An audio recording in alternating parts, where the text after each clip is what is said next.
Olá, Olá, pessoal, estamos de volta. Como eu tinha dito nos vídeos anteriores, e inclusive nos encontros síncronos, a partir desse vídeo e alguns próximos que nós teremos, nós vamos falar sobre algumas técnicas e as etapas do processo de design de interação, né? Quem lembra que a gente discutiu no primeiro capítulo do livro-texto as 4 principais fases do processo de design de interação são estabelecer requisitos, criar e desenvolver alternativas de design, prototipar e avaliar. Eu imagino que vocês lembrem bem que a gente falou que essas fases, embora muito claras e definidas e com um conjunto de possibilidades de artefatos que sejam gerados em cada uma delas, elas não são exatamente no modelo cascata, ou seja, sequencial. Embora, inicialmente, as etapas se estabeleçam dessa forma, uma após a outra, mas é um processo iterativo, incremental, em que é feito em várias fases e volta-se sempre para as etapas anteriores. Então, é muito possível que você já esteja prototipando algo para, por exemplo, validar junto com um conjunto de usuários, ou junto até mesmo com a equipe, ou com o PO do projeto, e você precisa voltar para a fase de estabelecer requisitos. Então, à medida que a gente for falando sobre cada uma dessas etapas, as técnicas, como planejar, como executar, como avaliar, eu vou oferecendo alguns exemplos dessas possibilidades de volta e de retorno que são tão comuns nos processos como um todo da área de engenharia de software, né? Lembrando que IHC, ele está dentro da engenharia de software. E, usualmente, o que as empresas fazem é esse processo de design de interação, ele ser um processo integrado com o processo de engenharia de software. Tanto é que os artefatos que nós vamos falar de especificação dos requisitos, alguns deles são os mesmos que são utilizados na engenharia de software, como, por exemplo, as histórias do usuário. Tá? Petrônio, tem alguns outros que são mais específicos da IHC? Tem sim, a gente tem a personas, tem o levantamento do perfil do usuário, pode modelar a tarefa, que é uma coisa muito específica de IHC, embora possa ser usado também no projeto das funcionalidades, os cenários de interação, etc. Mas a gente tem outros que são da engenharia de software, vai muito depender da empresa, do tempo que se tem, do grau de investimento que a empresa faz no desenvolvimento dos seus produtos, no que tange a questão do design de interação, etc. Então, a gente vai discutir um pouco sobre tudo isso. Então, nesses primeiros vídeos, na verdade, eu vou dividir essa primeira parte de estabelecer requisitos em 2 vídeos, mas a gente vai ter mais ainda, porque nessa primeira parte eu vou falar um pouco sobre a elicitação dos requisitos, ou seja, que é o processo de ir a campo coletar dados. Essa história fica parecendo a história de antropólogos, desse pessoal que trabalha, até mesmo de advogado, que vai a campo investigar alguma coisa. Realmente isso é feito, é muito comum, pessoal. Tá? É porque tem muitos estudantes de computação, especialmente em começo de curso, vocês ainda estão no 3º período, que vocês meio que imaginam que a função do cientista da computação, do engenheiro de software, ele é puramente programador, que tem uma função importantíssima, especialmente nos dias de hoje, com essas possibilidades de trabalhar com inteligência artificial, com análise de dados, e que os algoritmos estão ficando cada vez mais complexos, e a necessidade do programador, ele está mais aguçada. Mas tem muitas outras fases importantes do processo de desenvolver um sistema computacional. Não se programa se não tiver um excelente estabelecimento de requisitos, tanto de funcionalidades quanto de interação. Tá? Então, tem que ir a campo coletar dados? Claro. Tem que conversar com o usuário, tem que conversar com o cliente, tem que entrevistar, tem que observar, tem que analisar documento? Claro. Existe projeto sem isso? Não, não existe projeto sem isso. Tá? Eu já fiz muito isso, tá? Em projetos que eu participei, que eu atuei ou como gerente de projetos, ou até mesmo como arquiteto de software, até mesmo como analista, ou coordenador, que eu auxiliava a equipe de análise de sistemas, ou a parte de análise de UX, e a campo fazer essa coletividades, e é uma atividade muito complexa, eu até diria, tá? Porque envolve muitas fases, envolve principalmente lidar com o ser humano. Porque, usualmente, quem está do outro lado, eu digo usualmente porque nem sempre, por exemplo, no processo de observação, a gente pode observar máquinas funcionando, por exemplo, ou robôs, tá? Mas, usualmente, quando a gente trata de sistemas interativos, é a interação com o usuário. Então, a gente vai coletar dados e vai envolver o usuário. Então, toda relação de usuário é uma relação muito delicada, que envolve questões éticas, questões de privacidade, entre muitas outras coisas. Ao mesmo tempo que a gente quer sair dessas sessões de coleta de dados, seja entrevista, seja observação, seja uma própria análise documental, seja um grupo focal, seja... Bem, questionário, etc., a gente tem que sair com os dados coletados, analisados, e que eles nos sirvam para nos basear para construir um sistema computacional, para poder chegar nas outras fases. Então, essa questão é complexa, requer experiência, tá? Mas você só consegue experiência se você começar. Então, a gente, nessa disciplina, a gente suporta muito a disciplina de análise de projetos de sistemas, que vocês também vão ver algumas coisas dessa natureza, que exatamente para fundamentar essa importância dessa questão de coleta e da própria especificação nesse processo de engenharia de software, mais especificamente no nosso caso, de design de interação, que é tão importante. Então, essa fase de coleta de dados, existe várias técnicas de coleta de dados, tá? Inclusive, quando você procura quem busca procurar emprego, por exemplo, fora do país, em grandes empresas como a Microsoft, como Google, ou como LinkedIn, entre outros, existe, por exemplo, você pode pesquisar uma vaga que é UX Researcher, ou UI Researcher, que é tipo pesquisador de design de interação, ou pesquisador de experiência do usuário, ou até mesmo analista de experiência do usuário, analista de IHC. Então, essa função, quando ela é solicitada, é bem comum essas grandes empresas elas preferirem pessoas que têm mestrado e doutorado, porque são pessoas que são acostumadas a processos de pesquisa, porque o processo de coleta de dados ele é muito de pesquisa, ele é um processo empírico, em que a gente vai a campo descobrir as coisas, tá? Descobrir as necessidades dos usuários, para poder atingi-las, descobrir as dores e poder resolver através do sistema computacional ou do sistema tecnológico, e assim vai, tá? Ou do design de alguma coisa que a gente vai fazer. Então, nessas vagas que são pedidas, é muito comum a experiência com esses processos de coleta de dados. Então, a gente precisa conhecer muito bem as técnicas, como se comportar numa equipe, por exemplo, que realiza um planejamento de uma entrevista, ou a condução de uma entrevista, o questionário, quando é que usa um, quando é que usa o outro. E o grupo focal, eu ouvi falar que o grupo focal também é uma entrevista, mas qual a diferença do grupo focal para a entrevista? Aí outros já me perguntariam, Petro, mas entrevista, eu fiquei sabendo que a própria entrevista já pode ter 4 tipos diferentes. Tem 4 tipos diferentes. Então, esse conjunto de informações, e principalmente a prática e a experiência, são extremamente importantes para você assumir funções dessa natureza. A própria função de analista de sistemas de uma empresa, ou de analista de UX, ou de design de interação, tá? Etc. Então, as 5 questões centrais, quando a gente está nesse objetivo de coletar dados, de compreender, de entender, de capturar, de analisar, de sintetizar as necessidades dos usuários, a gente tem que estabelecer objetivos, a gente tem que estabelecer os objetivos muito claros que a gente está esperando para aquele processo, tá? Outra coisa importante, identificar participantes, descobrir bem a amostragem. Obviamente que isso é um processo que ele não você faz tudo no planejamento. Então, no planejamento, eu já decidi que eu vou entrevistar 4 pessoas e vai ser aquele. Não é bem assim que funciona, tá? A gente faz um planejamento, a gente vai a campo, entrevistar, Desculpa, eu vou continuar. A gente vai a campo entrevistar e observar muitas vezes os dois ao mesmo tempo.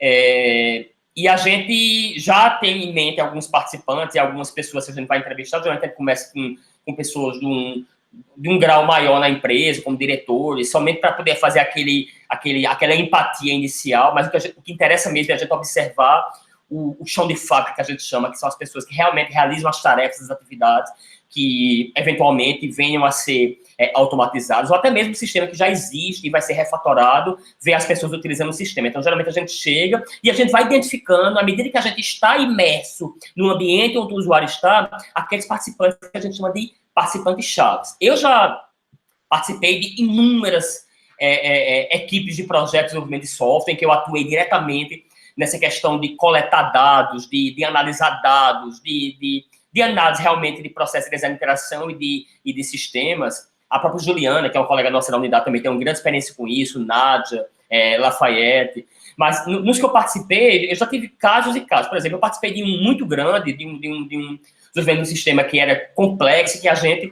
teve uma etapa de coleta de dados muito grande, em que contou com entrevistas, com várias, com observações, com coletas, com grupo focal, etc. Na parte e eu lembro que nesse caso específico, eu utilizei uma estratégia inicial de passar um questionário para um conjunto de usuários, porque eu queria que naquele questionário, que tinha algumas questões abertas, os usuários já listassem algumas pessoas que eles considerassem importantes, mesmo que implicitamente. Eu não perguntava isso diretamente, mas eu esperava que isso viesse. E veio. tá? Então, por exemplo, eu lembro que foram 50 questionários que eu recebi. Eu lembro que, por exemplo, metade deles, ou um pouco menos da metade, citavam um ou outro pessoa lá da empresa que eles achavam que toda vez que eles iam descrever algumas etapas e alguns processos da empresa, eles citavam o nome dessa pessoa. Eu não tive dúvida. Para mim, esse cara era um entrevistado ou um participante-chave. Fui entrevistado, tá? Então, listei esses 2 entrevistados e mais alguns outros, tá? Eu lembro que algumas entrevistas eu planejava gastar, tipo, 20 minutos ou 30 minutos. Nem sempre era uma entrevista formal. Às vezes era informal, era geralmente semi-estruturada, em que o usuário, ele interagia com a entrevista ao mesmo tempo que ele interagia com o sistema, eu observava e entrevistava ao mesmo tempo. E eu lembro que a grande maioria das entrevistas, elas não foram muito além do roteiro previamente definido, durou aquele tempo específico, mas aqueles 2 participantes que eu supunha, que eu tinha uma hipótese que eles eram informantes chaves, extrapolou muito a entrevista, porque quando a gente trabalha com entrevista semi-estruturada, que eu vou falar um pouquinho depois, a gente fica abrindo espaço para que venha o máximo de informação possível. Eu lembro que eu imaginava 20 minutos de entrevista, 30 minutos, e teve uma das entrevistas, o nome do usuário era Elias, que durou 2 horas e meia. Para mim, foi a entrevista. Basicamente, todos os requisitos, todas as necessidades do usuário vieram dessa entrevista com Elias. Tá? Claro que foram complementadas, triangularizadas, que eu vou falar um pouquinho sobre isso aqui embaixo, ó, com base no que os outros disseram, mas a confirmação, mas a base veio dessas 2 entrevistas. Então, é muito importante identificar esses participantes e, com experiência, você meio que vai identificando. Eu vou contar outro caso também, eu gosto de contar casos, porque eu acho que é importante essa vivência prática, essa experiência para vocês. Eu lembro que eu participei de um projeto agora, tipo há 3 anos atrás, no Polo de Inovação, em que nosso cliente, ele era do Rio de Janeiro, era uma empresa grande, americana, que tinha sede no Rio de Janeiro, ela fabricava produtos de fibra ótica e equipamentos que colocam nesses postes, para poder fazer interligação de cabo, de cabeamento, seja para internet, ou seja para telefonia mesmo, normal. E eu lembro que eu fui fazer uma primeira visita à empresa, para poder entender as necessidades do usuário. A gente já sabia que um briefing, porque para fechar o projeto a gente precisou de um briefing, para poder saber o que é que a gente queria, mais ou menos, o que é que ia ser desenvolvido, mas a primeira visita que eu fui eu e outros 3 pesquisadores do IFPB, que eram professores do IFPB, e um analista, de sistemas, e eu tinha o foco num dos sistemas, que eram 3 sistemas ao mesmo tempo, e o meu foco era em um deles. Eu lembro que eu cheguei lá, e pronto, aí era a primeira visita que a gente fazia, o diretor de P&D, que chama, né, que é de pesquisa e desenvolvimento, foi lá, conversou muito com a gente, depois foi apresentar o corpo de diretores, aquele blá blá blá, que para a gente não servia absolutamente nada, era puramente pro forma, e a gente preocupado, porque essas viagens têm um custo alto, a gente tinha 2 dias completos lá na empresa, a gente chegou de manhãzinha, foi naquele voo de madrugada, chegou lá de 8 horas, passou no hotel, deixou as malas, foi direto para a Corne, para a empresa lá. E eu lembro que o tempo passando, eu comecei a ficar... Aí pronto, aí disse, vamos conhecer a empresa. Vamos conhecer a empresa. Então, teoricamente, eu ainda não ia ter contato com os funcionários, eu não ia ter contato com as pessoas que eu mais ou menos já tinha pensado, que eu tinha feito um pré-planejamento, que era um pré-planejamento mesmo, porque a empresa, ela tem uma certa dificuldade de manter o diálogo à distância com a gente. Então, a gente meio que imaginava o que ia fazer lá, com quem a gente ia conversar, mas não tinha certeza. Aí pronto, nesse momento e outra coisa, não podia tirar foto, não podia fazer vídeo, porque tinha segredos industriais da indústria, que era uma indústria de ponta mundial, e isso é um complicador a mais, porque se você não sabe desenhar, ou como envolvia máquinas, envolvia questão de hardware e software, então a sorte é que tinha um engenheiro mecânico na equipe, um professor do IFPB, que ele desenhava muito bem, ele conseguia desenhar algumas coisas pra gente. Mas, ou seja, as coisas tinham que ser na forma de notas mesmo, a gente ia tomar notas sem poder tirar foto. Porque isso era uma questão ética, eles tinham dito muito claro que não podia tirar foto. Ah, Petro, mas eu ia dar um jeito de tirar uma fotozinha aqui, eu tava lá. Não é assim que funciona, tá? É comum as pessoas, analistas, fazerem isso? Eu não vou mentir, Eu faço? Não, eu não faço, porque isso é uma questão ética. Se não pode tirar foto, não pode tirar foto, tá? A gente tenta resolver e coletar as coisas de outra forma. Então, nessa primeira visita, que a gente passou por a indústria toda, eu acho que deu 1h30, foi um pouco antes do almoço, depois a gente almoçou e a gente ficou mais livre para poder entrevistar quem queria. Então, já foi visitando todo mundo, aí foi uma maravilha. Pronto. Nessa visita de 1h30, que ele foi mostrando as etapas, eu fui vendo o que era importante para mim, para o meu sistema, que era uma questão de automatização, utilizando inteligência artificial, que a gente ia utilizar algoritmos de machine learning para poder fazer um processo que era de verificação da qualidade dos equipamentos que eles construíam automaticamente, que hoje em dia era feito com um conjunto de mulheres lá, ou de rapazes, que utilizavam uma lupa para poder ver se tinha defeito ou não, e a gente fazia isso automaticamente. Então, quando eu cheguei nessa parte, que estava gerando os conectores, ou que eu fui passar lá na sala de inspeção, que as meninas estavam lá olhando, que eu comecei a ver quantos eles pegavam de amostra e tal. Eu já fui construindo na minha cabeça a ação que eu ia ter à tarde, tá? Então, eu já fui pronto. Eu já fui almoçar, era almoçando e tomando notas, porque o tempo era curto. Pronto, eu vou ter que conversar com um gerente de qualidade, vou ter que conversar com aquela menina que eu vi que ela é a líder lá da equipe, das pessoas que analisam o defeito. Aí, olha que coisa delicada, tá? Eu ia falar com a menina que era líder da inspeção de qualidade, mas ao mesmo tempo, eu ia desenvolver um sistema que ia substituir o trabalho deles. Então, olha a complexidade que não é uma coisa só regrinha, vá lá, faz assim, não é bem assim. Então, tem toda uma questão delicada, e você não pode mentir também, mas você tem que explicar como é que faz, porque, afinal de contas, como é hoje, depois do sistema ter entregue, eles não foram eliminados totalmente, os funcionários. Alguns, talvez, mas muitos deles ainda são as pessoas que fazem a coleta dos conectores para poder fazer a inspeção, quem opera a máquina, quem opera o sistema, então meio que eles continuam. O que muda é meio que a função que eles fazem, porque o grande objetivo do sistema era melhorar a confiabilidade, e isso ele foi feito. Então, o relacionamento com os participantes, ela tem que ser clara e profissional, tá? E é muito importante ter um termo de consentimento, especialmente quando a gente tem questionário. Então, não sei se você já participou de algum questionário, alguma pesquisa, ou até mesmo de grandes empresas, que ele diz, você consente participar, seus dados vão ser mantidos, seus dados não serão divulgados, a gente está somente preocupado com a questão da interação com o sistema, da qualidade do sistema e não com sua pessoa diretamente, ou seja, é um termo de consentimento para poder você utilizar aqueles dados. Isso é muito utilizado em ciência, em pesquisa científica, em sistemas computacionais não é tão comum, na computação a gente utiliza esses termos de consentimento. Tá? A não ser que, por exemplo, envolva algumas áreas. Eu lembro que eu fiz agora umas entrevistas, até na Finlândia, fora do país, numa viagem que eu fiz em novembro do ano passado, que era para ajudar um aluno meu de mestrado, que ele estava fazendo uma pesquisa lá, que ia desenvolver uma arquitetura de sistemas para um determinado ramo, e ele queria algumas informações de alguns analistas de TI de algumas universidades, que era para o ramo educacional, que ele é analista de TI da UFPB. E eu lembro que eu entrei em contato com uns 4 analistas de TI de algumas universidades finlandesas, e eu fui lá entrevistá-los. Então, nesse caso, como envolvia universidade com universidade, eles iam que era um trabalho científico, eles podiam querer como é que eu ia usar aquilo ou não, eu criei esse termo de consentimento e as pessoas assinaram esse termo de consentimento, tá? Eu vou até mostrar aqui a vocês um termo de consentimento, nesse caso, que foi esse último que eu fiz. Deixa eu ver se eu acho aqui. Pesquisa de campo, aqui de Ricardo, exatamente, termos de consentimento. Pronto, aqui, ó. Então, aqui eu tenho os termos já, inclusive, assinados. Aqui foi assinado por essa Melinda Kossova. Então, veja que aqui está em inglês, porque, obviamente, eu fui fazendo no exterior, mas, geralmente, é em português. Nem é tão grande assim, geralmente. Então, explica um pouquinho da pesquisa e tal. E, no final, ela assina. Tá? Aqui tem outros, de outra pessoa, não estou nem... Mark Kutcher, que é um analista de outra universidade, e assim vai. Então, é mais ou menos um texto, tem alguns modelos para isso, e que às vezes ele é necessário e é importante você fazer, tá? Vou voltar aqui para a tela. Ok? E o mais importante é essa questão da triangularização ou triangulação, como queira chamar, porque é o seguinte, a coleta, ela não é feita só com uma entrevista, somente. Eu entrevistei, já tenho meus dados que eu preciso tudo. Não é bem assim, tá? Geralmente, num processo de análise de sistemas, de entendimento da necessidade do usuário, tá? Que também essa etapa é muito importante, por exemplo, no processo de design thinking, que é uma técnica que está sendo muito utilizada, né? Uma metodologia muito utilizada. A gente vai até falar sobre ela mais à frente. A gente utiliza entrevista, faz análise documental, observa. Então, esse conjunto de coletas a gente triangulariza. O que é triangularizar? É a gente confirmar dados. Então, por exemplo, eu fiz algumas entrevistas, as pessoas disseram algumas coisas, mas eu não fui lá observar.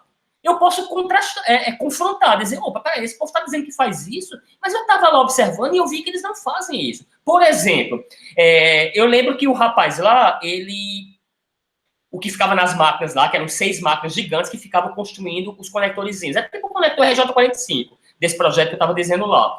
E eu lembro que gerava, era 60 conectores por minuto, que cada máquina fabricava.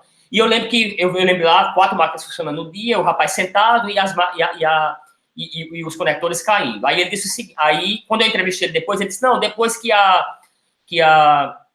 o conector, que a máquina, que a gente detecta um problema, que a gente fica vendo os conectores caindo, a gente pega A cada tantos minutos a gente pega um, dá uma olhadinha. Se a gente vê alguma anomalia, a gente para a máquina e vai fazer uma análise nos 10 últimos que foram fabricados, por exemplo. Só que na hora lá eu vi ele parar na máquina e eu não vi ele fazendo essa conferência de 10. Tá? Eu via que ele olhava por cima, com a experiência dele, obviamente, uma grande experiência que ele já tinha, ele olhava por cima. Então, ou seja, o que ele estava dizendo na entrevista era o procedimento que a empresa esperava, mas o que ele fazia na prática não era isso.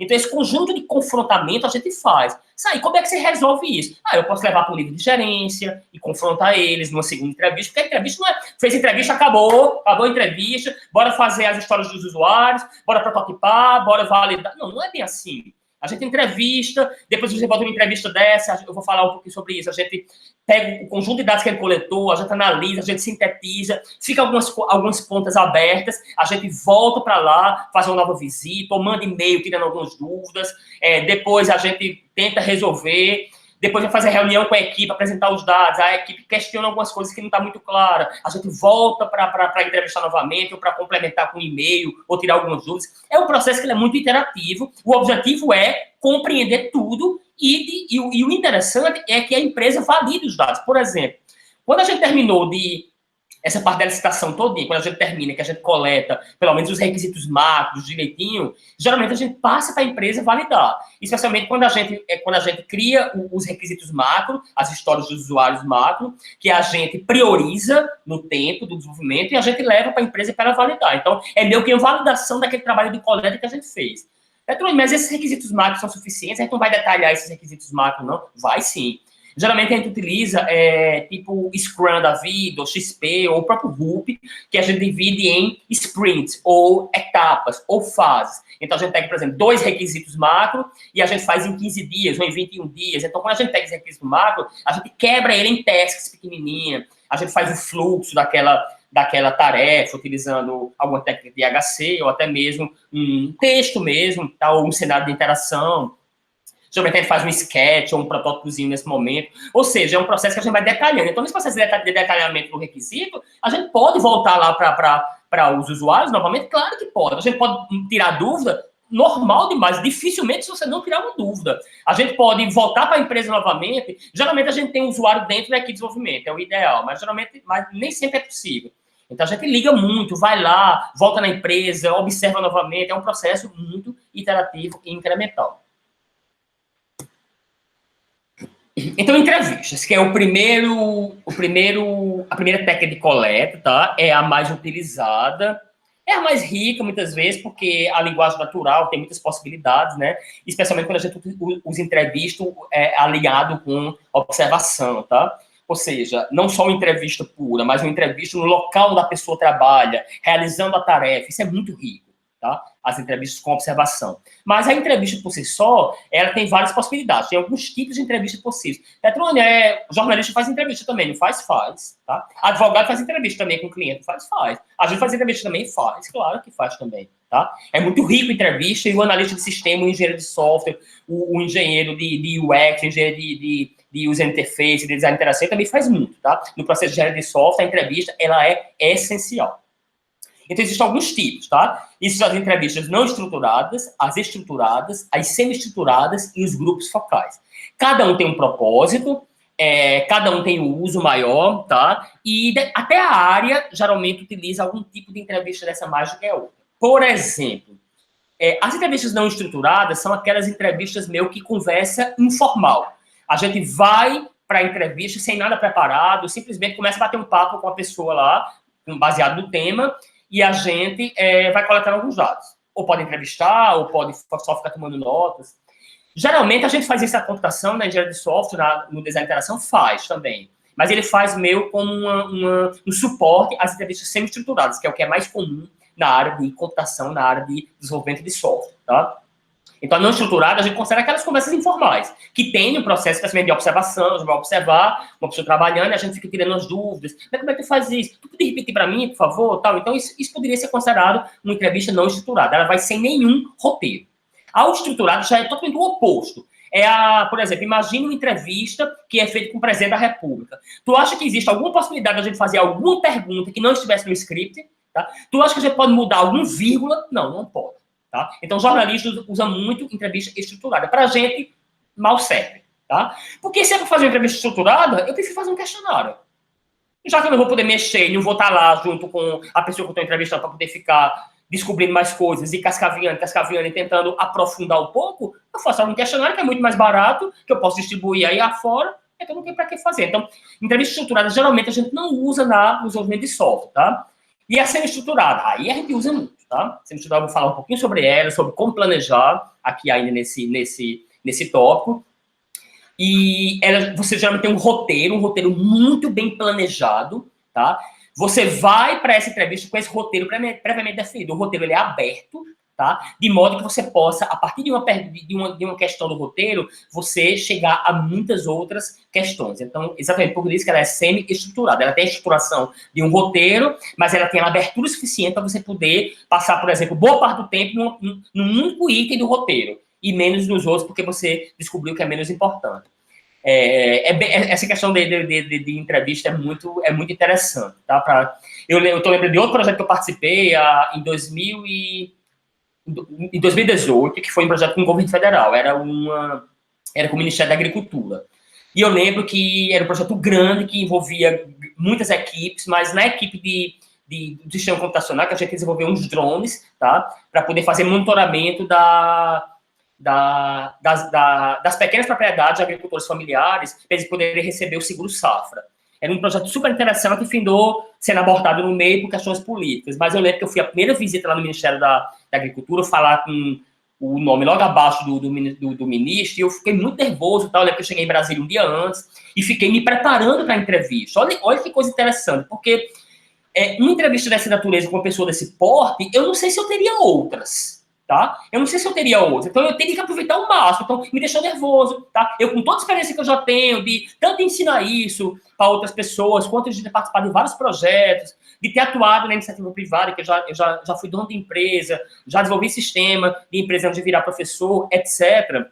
Mas eu fiquei bastante nervoso, e eu lembro que eu disse o seguinte, não, eu vou para essa entrevista, eu vou ter 2 horas com esse cara lá e eu vou tentar coletar o máximo de informações possível, que é possível que ele nem saiba tudo, porque como ele está numa hierarquia superior, já tem hierarquia superior, não vai saber de tudo, mas eu espero que ele leve pessoas com ele, engenheiros agrônomos, que trabalham lá no ministério, tal, para me ajudar. Isso eu já imaginando, que eu não tinha o ambiente e a contextualização formado, eu podia encontrar qualquer tipo de coisa, eu tenho que estar preparado para tudo. Eu tenho que estar preparado para uma reunião totalmente formal com aquele cara lá que era o segundo nome do ministério.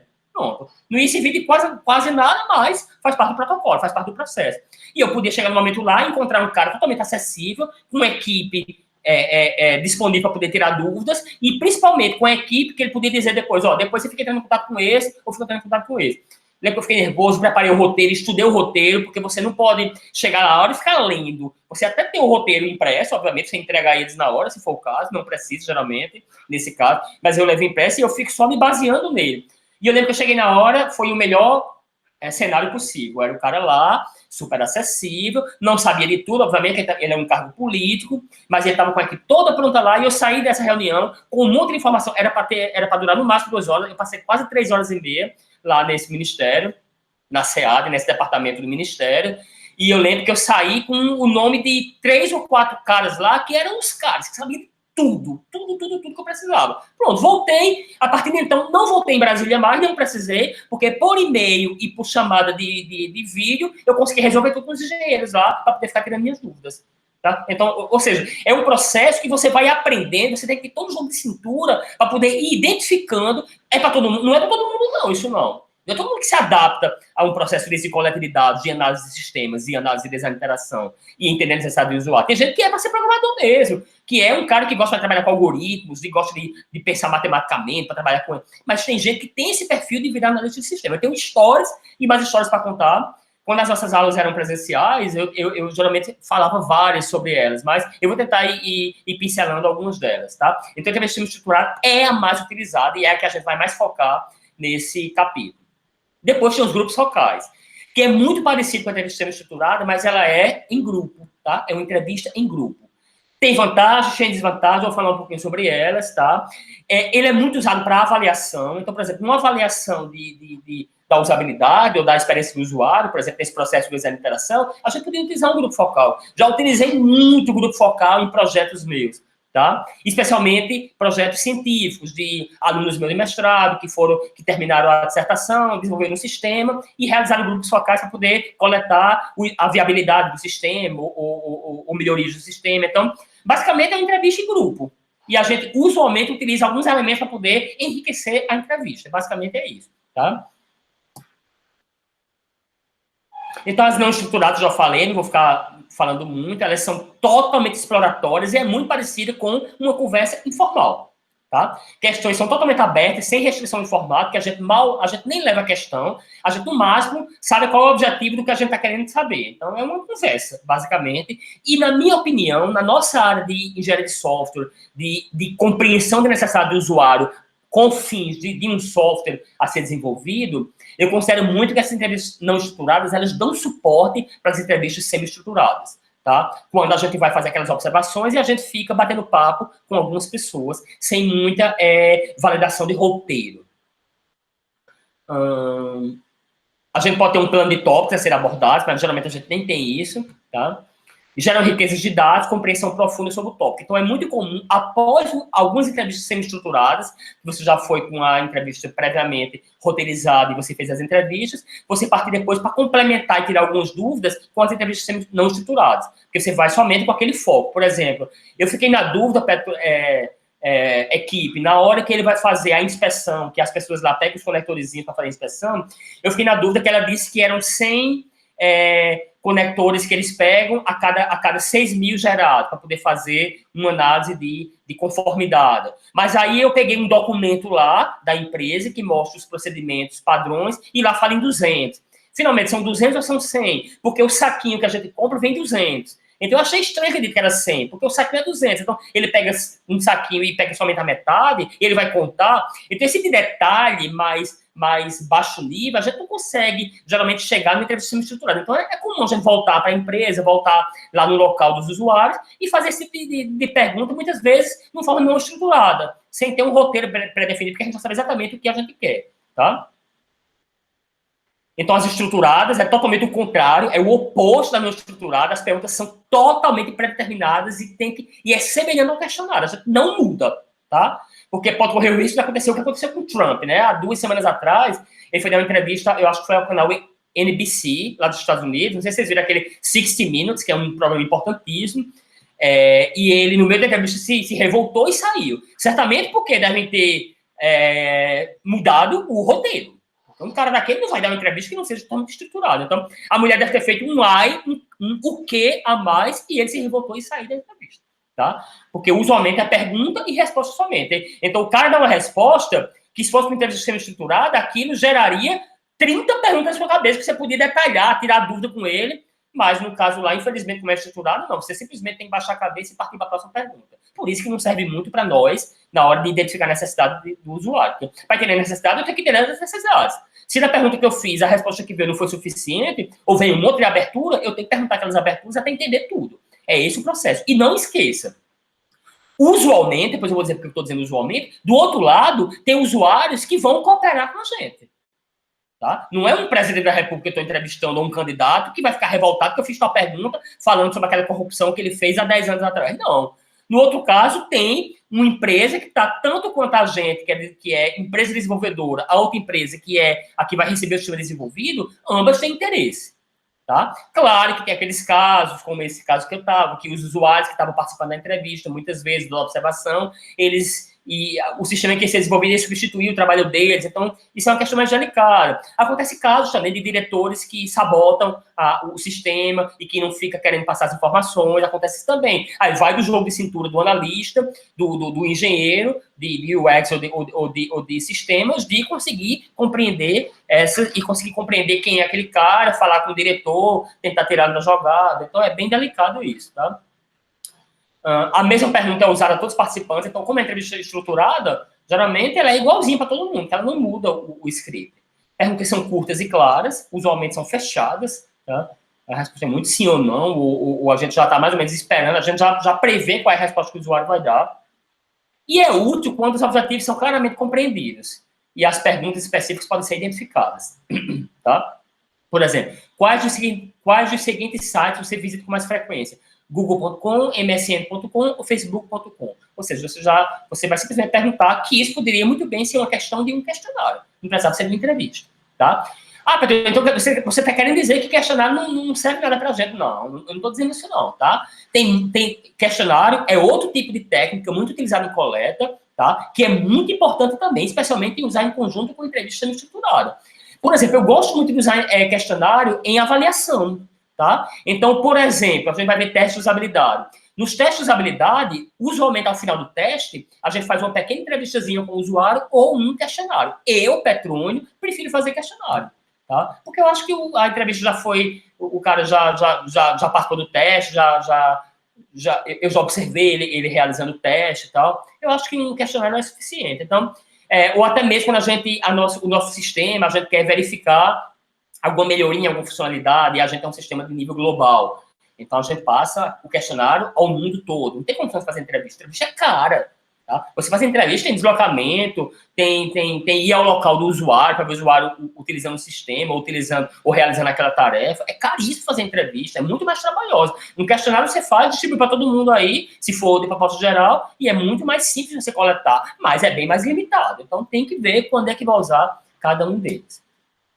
Então, a semi-estruturada, que é a mais utilizada, tá? Pra gente. Então, combina características das entrevistas estruturadas, especialmente no roteiro, bem definido que a gente segue, pensado, planejado. O roteiro, ele é planejado, tá? O roteiro de estruturado não é assim à toa, eu boto qualquer coisa, não. Você pensa, lembra que eu estudei, eu ficava olhando, tentando melhorar a questão do roteiro e assim vai, tá? E a questão da não estruturada, o que é que a gente pega de característica da não estruturada? A gente pega porque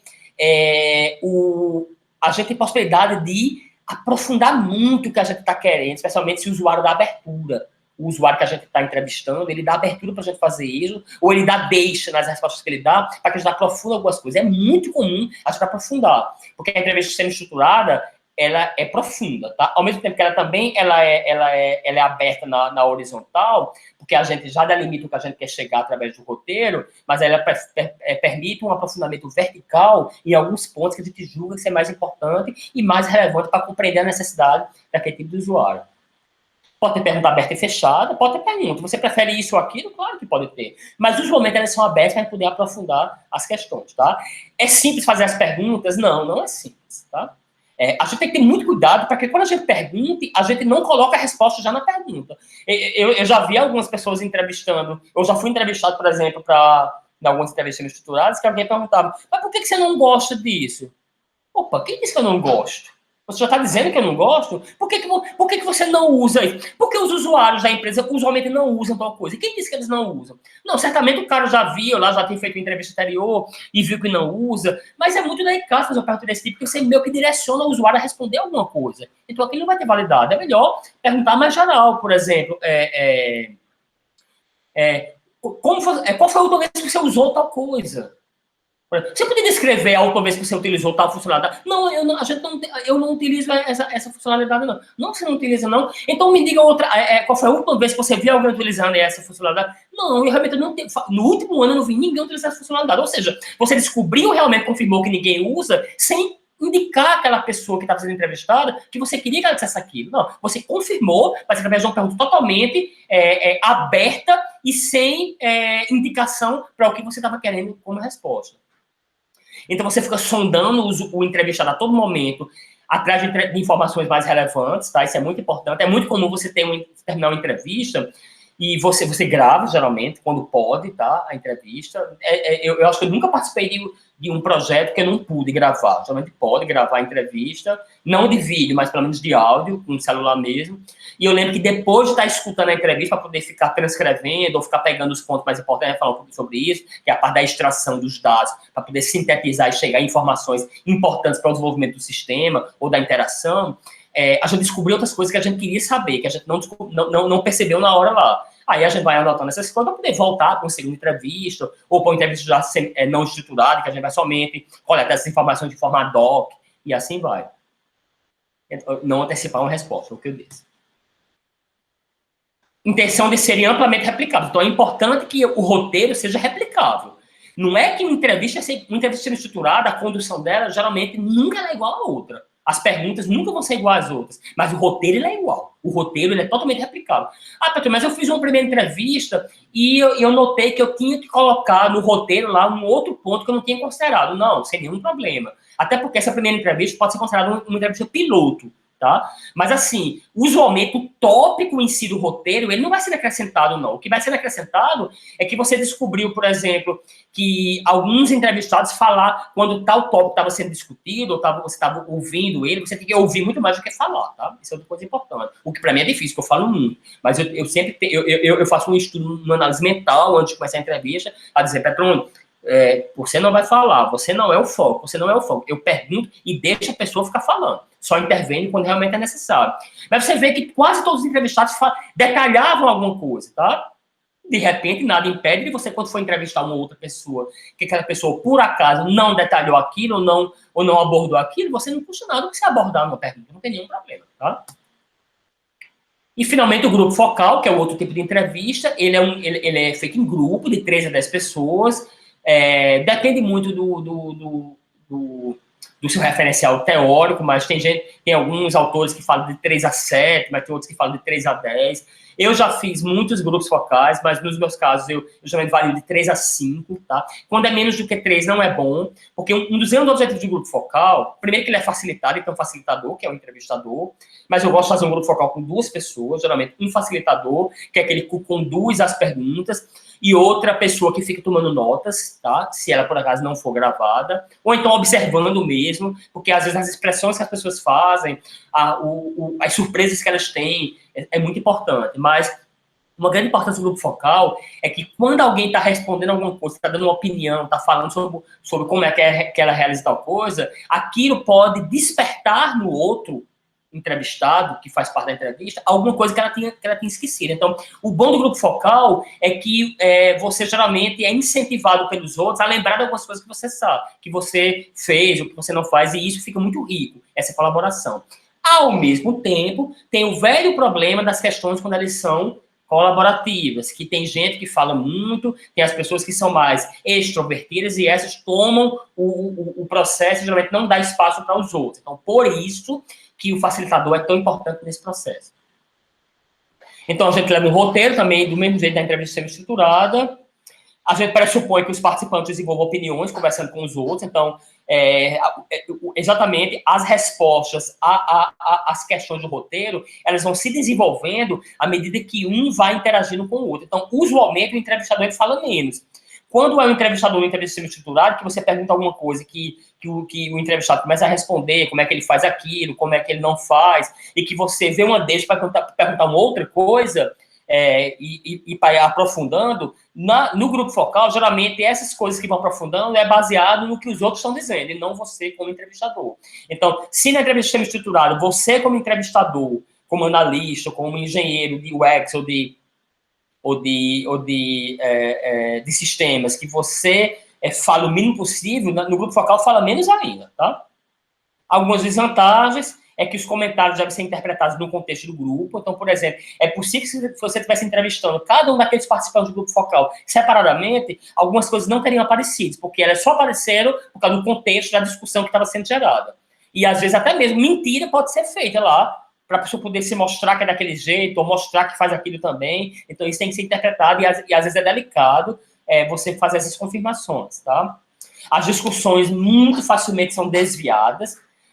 Petrolina deve ser estruturada, desvia também, ou desvia muito também, tá? Mas quando desvia é mais fácil você voltar, corta e volta para o próximo item do roteiro, tá? É mais fácil realinhar, porque é uma pessoa só. Mas no grupo focal, não, porque é um falando, o outro falando, é mais difícil você voltar para o backbone central, que é o roteiro central, tá? E não garante total anonimato. Mesmo na entrevista estruturada, quando eu digo, essa entrevista não tem objetivo nenhum avaliar você, ou de explicitar quem você é. O objetivo aqui é o seu trabalho, é como você realiza as coisas, que a gente vai objetivar automatizar parte desse processo, ou a gente vai melhorar essas funcionalidades desse sistema, e a gente quer ver como é que você... Então, o objetivo é o sistema, nunca você. Então, seu nome sequer vai ser citado em momento algum, nos relatórios, ou para a equipe de programadores, quando os artefatos foram gerados, mais o grupo focal, de todo jeito tem exposição, porque tem mais de uma pessoa ao mesmo tempo na sala. Então, um vê o outro. Então, tem essa questão do anonimato que não consegue ser garantido, tá? Então, vou parar por aqui e a gente, no próximo vídeo, continua detalhando um pouco mais sobre esse processo de entrevistas. Até mais.